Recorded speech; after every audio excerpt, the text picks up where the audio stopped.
Life can be tough, and so can worship even more so be a costly act. Have you ever found yourself in a worship set, perhaps in church or somewhere else, and you just struggle to sing these songs and you struggle to find words to express your praise? Somehow it was tough to sing these songs. Perhaps you're not sure if the words match with the picture of God that you have, or perhaps you were able to sing these words once, but life just has pinned you down and it's just a bit difficult to go there.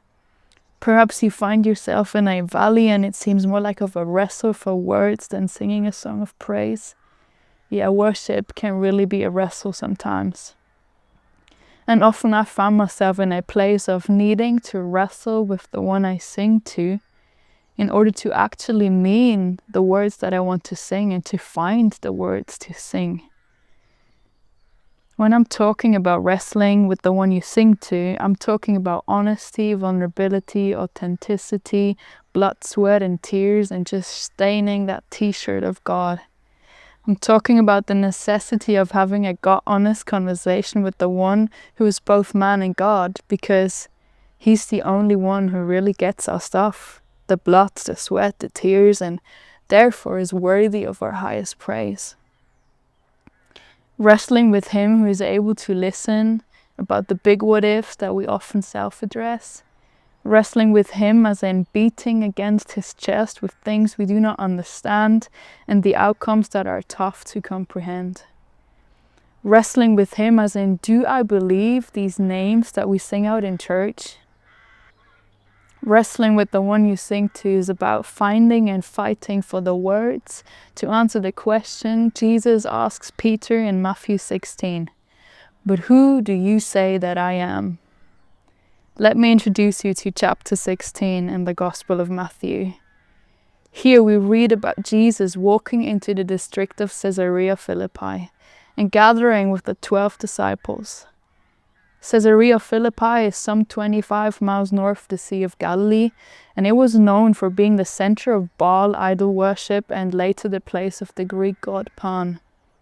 However, they perhaps, this is what I imagine, they perhaps sat down for a conversation all together. Many rumors about who Jesus actually is was circulating within the air that these few are breathing. And Jesus asks the 12, who do people say that the Son of Man is? And they replied, some say John the Baptist, others say Elijah, and others Jeremiah or one of the other prophets.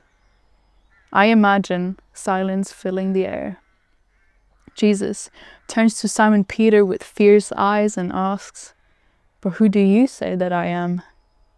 Simon Peter takes a deep breath and replies, you are the Christ, the Son of the living God. And Jesus answers, blessed are you, Simon Peter, son of Jonah, for flesh and blood has not revealed this to you, but my Father who is in heaven. So wrestling with the one you sing to is about finding and fighting for the words to answer this question Jesus asks Peter. But who do you say that I am?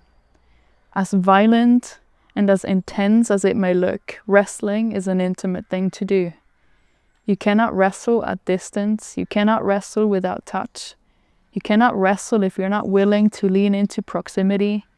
And you cannot wrestle without leaning into the exchange of strength and weakness between two individuals. And so I think, so is worship an intimate thing to do, as it involves heart, mind, and body. It is costly, as you can't worship at a distance. You can't worship without risking a touch from God, and you can't worship without leaning into this proximity with him. But there's a benefit of doing so. There's a benefit of wrestling with him is you get to know him. This is why it's good. It brings intimacy. The benefit of worship is you get to know him. We see him more clearly, and let me tell you, we have to see him rightly. Therefore, wrestling with God about who he says he is can also be costly. Wrestling about how to give words to who he says he is and raise a song of praise can be costly.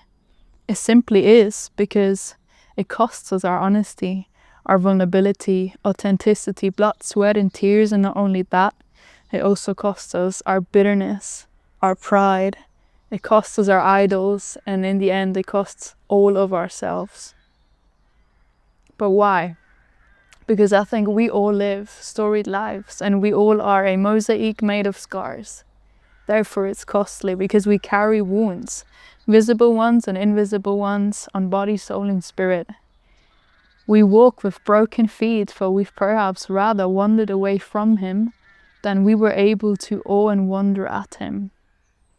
And maybe because there have been way too many unanswered prayers and outcomes that caused our faith to crumble. Maybe rejection has blinded our eyes to truly see Him for who He says He is. Maybe bitterness, therefore, found soil to make itself at home within us. But let me tell you, He is worth it. He is worth the wrestle. Those who wrestle and walk with a limp have often found something worth fighting for. And it is Him, seeing Him rightly and getting to a place of knowing Him, as in trusting that who He says He is true, is worth the cost. Worth the wrestle and worth our worship. There's another story in the Bible that beautifully helps me to understand the necessity to wrestle with the one you sing to. It's in Genesis 32. Genesis 32 tells us about a man wrestling with Jacob in the dead of night until the breaking of dawn, a whole night long. Jacob said to that man, "I won't let you go until you bless me." What a strange thing to say to a stranger with whom you have been brawling all night. The swift pivot of the hips seemed to awaken Jacob to the realization that he might not be facing an ordinary man.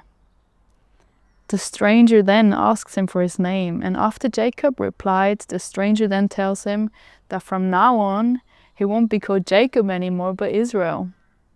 What? Jacob, obviously perplexed, asks the stranger for his name. The stranger then says, "Why do you ask me for my name?" Because he had already told Jacob his name when he gave Jacob his new name, Israel, which means the one who wrestles with God. The one who wrestles with God. I can't get my head around this. As Jacob wrestles, he not only receives a new name, but within it, the information that this man he just wrestled with is God Himself. The man that has caused him the limp is God. Jacob was willing to wrestle with God. He was willing to be touched and willing to be known. The story goes on, and Jacob names the place Peniel, which means, "It is because I saw God face to face, and yet my life was spared." He got to see Him face to face. He saw Him rightly, and he saw Him for who He says He is and for who He is. The way to answer the question Jesus asked Peter, "But who do you say that I am?" is found within the wrestle in itself. When we wrestle with God, we get to know Him in a way we wouldn't without the touch, the proximity, and the willingness to be known. Wrestling for the words of praise, wrestling to sing out that He is a good Father, wrestling to sing about His faithfulness, wrestling to sing of His provision, wrestling to sing about His goodness and Him being both healer, friend, and Savior, and so on. And not only do we get to see Him rightly, but we also get to know ourselves more. The fruit of the wrestle is we get to know Him, and in this proximity, we get to know ourselves. He knows what we need and knows exactly who we need Him to be within it.